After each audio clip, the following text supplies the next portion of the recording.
kas tead, kui armas on mu vasikas?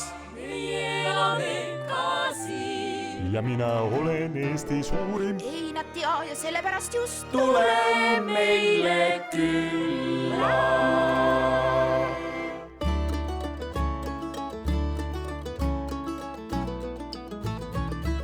Kehtna mõisa osaühing tuleb üldse ajaloost tagasi minnes. Me toimetame Kehtna mõisa maade peal.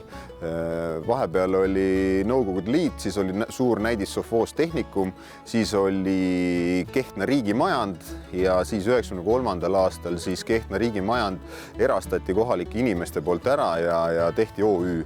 Eks kohalikud inimesed, erksad inimesed, kurb oli vaadata, kui see tootmine siin hääbub, et maad ja traditsioonid ja inimesed kõik on ju olemas, et miks mitte jätkata.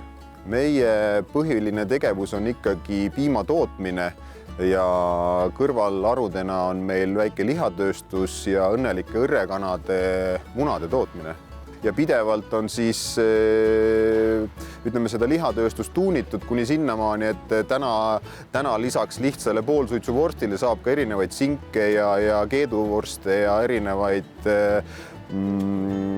grillimisasju. Ka jahimehed on meie lihatööstuses täiesti tavapärane olukord.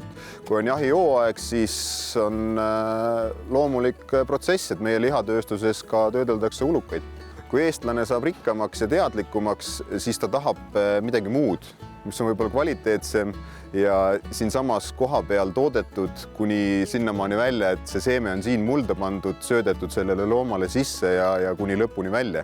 Samamoodi inimeste teadlikkuse tõusu ja ostujõu tõusuga ma tahaksin, et õnnelike õrrekanade munad siis ikkagi jõuaksid linnades poelettidele ja ka lõpuks koju külmkappidesse ja inimesed saaksid aru või juba tasapisi saavad aru, et see ikkagi erineb sellisest masstoodangust.